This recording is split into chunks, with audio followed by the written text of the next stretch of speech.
This video goes out to my good friends Steve Skelton and Kim McMullen. I sure hope I get to ride across the country with them again one of these days. Somewhere over the rainbow, way up high, there's a land that I heard of once in a lullaby. Hey, this is Insane Sam here, and I'm going to tell you about a ride I took that literally took me beyond the rainbow. You know, riding motorcycles has an edgy glamour to it. Motorcycles are up with noise, vibrations, and power. For guys bar hopping or taking a weekend out-of-town ride, it's a testosterone mainline injection. Men who work in offices become invincible badass bikers as soon as they fire up their engines. When they roll into a bar, they're sure there's no man reckless enough to mess with them, and there's no woman who can't be had. Women get to dress up in short shorts and halter tops. In colder times, they get to wear skin-tight leathers, often designed to show off their bodies rather than keep them warm. But they get to feel the vibration of a big V-twin engine between their legs. They can strut their bodies as they ride from bar to bar. If they're not with a guy, no worries. There's always a back seat for a hot chick. When the weekend ends, though, the bikes get parked, and the noise, vibration, power, short shorts, halter tops, the leathers, they're all gone. It's back to work until the next weekend ride. But riding a motorcycle across the country is not a weekend thing. It's different, and it's not for everybody. Anyone who rides across the country once finds out pretty quickly if they like it. Most people don't. Some people get scared. A lot of people don't like being in the elements, because bikers don't ride through the environment, they ride in it. The wind, the rain, the heat, the cold, they beat you up over time, and it can be exhausting. Some people get bored spending hours on the road. But for those of us who love cross-country rides, all those negatives are positives. The excitement comes not from the noise or the power of the motorcycle, but from the unexpected. It can be a bit scary to head out across an unknown country with no definite plans. But wariness of the unknown and battling the elements, they're all part of the adventure. Traveling for hours on secondary roads through towns hidden by interstate highways that have bypassed them is something really special. Most of all, it's a solitary thing, and despite the noise of the engine and the effect of the elements, there's a peacefulness about it. I do most of my cross-country riding alone. Sometimes I travel with a group, but group riding is really just several people riding alone. That's because there's no conversations except when you're stopped for gas or food or at the end of the day. Riding a motorcycle for 10 hours a day for a couple of weeks leaves a lot of time for reflection. So long-distance riders really need to be comfortable with their thoughts. Sometimes I worry I like the solitude too much, but there's no escaping, it's part of my essence. A couple of years ago, I took a 5,500-mile ride starting from Houston up to Oklahoma City. From Oak City, I rode the old Route 66 to its original 1926 terminus on the corner of 7th Street and Broadway in Los Angeles. I had dinner at Clifton's Cafeteria, which has been there since 1932. The next day I headed across the Mojave Desert, through Las Vegas and up to Provo, Utah, where I got to see the total eclipse of the sun.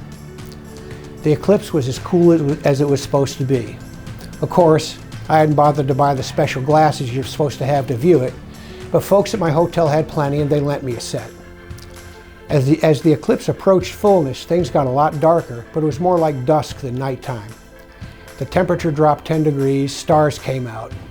It lasted only a few minutes, but it was worth the ride to Provo to see it, especially since the next total solar eclipse in the United States isn't going to be till 2025, and then it's going to be viewable only in Texas. The next solar eclipse across the whole United States won't be here for another 36 years.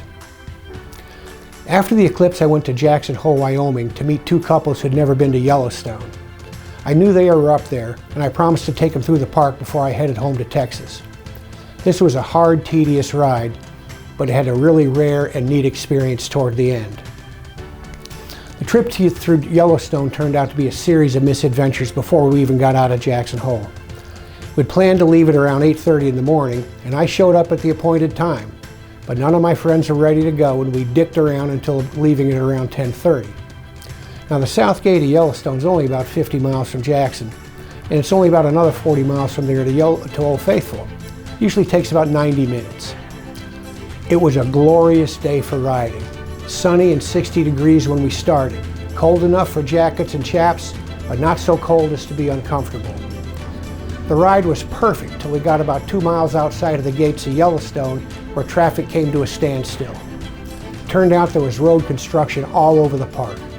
It took us 2 hours to go the last 40 miles up to Old Faithful, where we got to 4 hours later than we planned. We tried to have lunch in the main dining room at the Old Faithful Inn, which opened in 1904 while Teddy Roosevelt was president. Unfortunately, it closed for lunch 5 minutes before we got there, so we went into the bar to eat. Not such a bad deal.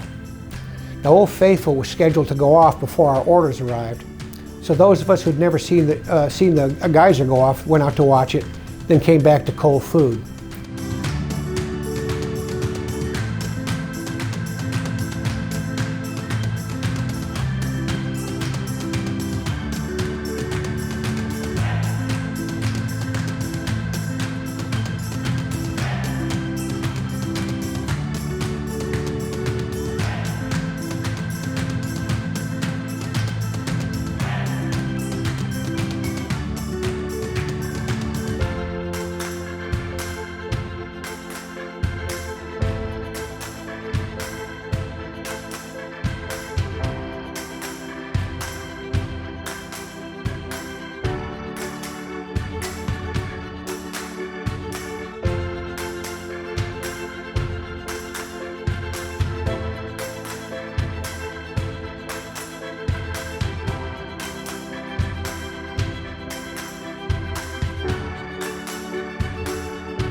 The waitress was nice enough to reheat everything.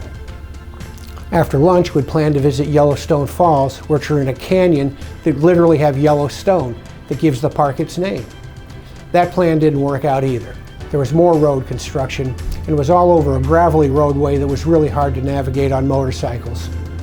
So we decided to skip the falls because it was getting late, and we still had 95 miles to go to Cook City, Montana, where we were staying that night. There wasn't all that much daylight left by the time we'd passed through the last of the construction, and we found ourselves between Tower Junction and the northeast exit of Yellowstone. It's really remote up there, much more remote than around Old Faithful. We saw some beautiful large buffalo herds, and no, they weren't bison. I've never heard any legends about Bison Bill. They were buffaloes. Well, we hit a little bit of rain, and I was determined we should just ride through it because I didn't think it was going to last long. And I was also worried that if we didn't hustle through the remaining 60 miles we had to Cook City, we might wind up riding in the dark. That's not a good idea on a small road where buffalo are roaming. But I was traveling with a group and they wanted to put on their rain suits, so we pulled into a gravel service area that was just down a small hill. While we were down there, an exceptionally bright rainbow appeared on the road just above us. I couldn't help but think about the song Somewhere Over the Rainbow. As I suspected, by the time everybody got their rain suits on, the rain had almost stopped. We got on our bikes and zipped up the little hill. And the moment we got there, we saw that the rainbow was touching the ground no more than 30 yards ahead of us. A moment later, we'd driven under the rainbow, so we literally were somewhere over the rainbow, where dreams that you dare to dream really can come true. Now, seeing that eclipse had been a lot of fun, but millions of people had seen it as it passed across the United States, and tens of millions had seen it on television and other media. But that rainbow belongs only to the 5 of us, and we'll have that beauty with us the rest of our lives. I'll tell you, I sang Over the Rainbow to myself all the way to Cook City. If happy little bluebirds fly beyond the rainbow, why oh why can't I? I hope you get a trip like that someday.